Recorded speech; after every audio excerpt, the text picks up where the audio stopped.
Oh boy, what can I say about Tron Lightcycle Power Run? Well, for starters, the other motorbike-themed coaster in Orlando has a beat in name length and track length. But what's something positive? Well, I like the onboard audio. That's pretty cool, I guess. I think you can tell that I'm not exactly the biggest fan of Tron. In fact, I am a much bigger fan of the other Vekoma attractions across the resort. It just feels so lackluster to me, and as any person would, I want to defend myself. So without further ado, here's my defense. Tron opened at Shanghai Disneyland on the 16th of June 2016 as the biggest coaster at the resort. So of course, it was the headliner. It featured a very futuristic design to fit the style of the films, as well as a straddled motorbike design, which really was the gimmick selling point of this attraction. It could be seen from farther away because of its massive shell thing.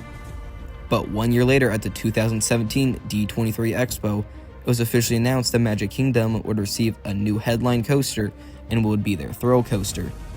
But of course, we all know what it was. Because, well, it's in the title of this video.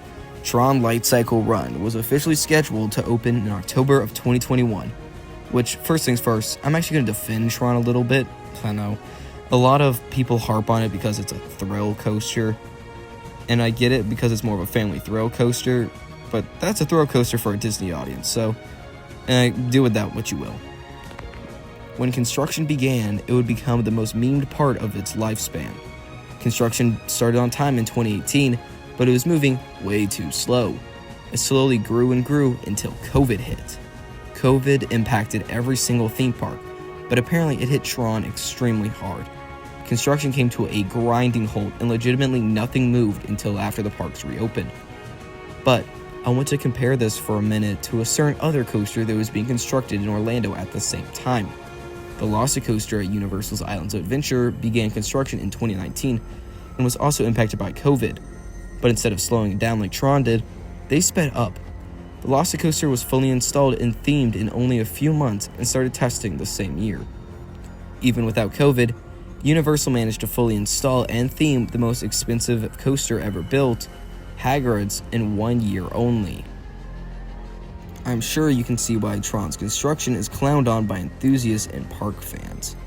But Disney's newest coaster officially opened on March 4th, 2023 to semi-positive reviews. The main complaint wasn't that it was a clone or the theming. There were two complaints I wholeheartedly agree with. The restraints were kind of bad and the layout was way too short.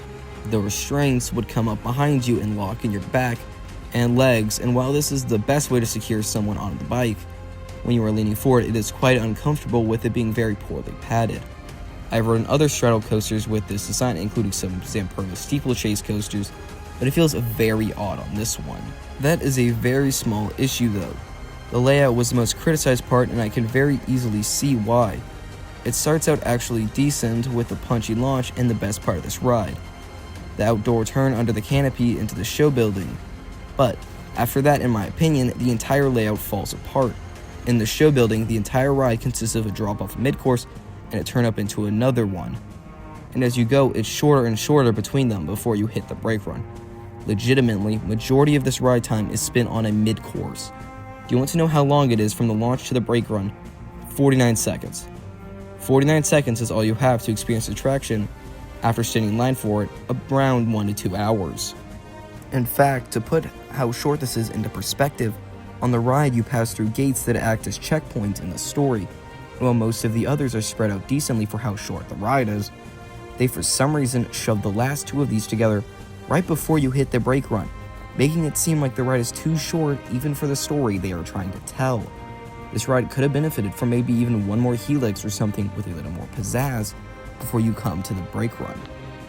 This attraction may be very well put together, but it's not exactly the best coaster in my opinion. So does Magic Kingdom actually benefit from this?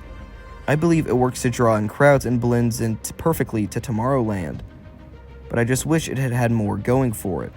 I got to experience it also when it had the Aries overlay, and I do believe it tried to make up for it with the low ride time and more of a story aspect, featuring voice lines and no music, and I wouldn't mind seeing this more. But do you agree with my take, or what do you think about this ride? I hope you enjoyed hearing my take on Tron, and I will see you next time.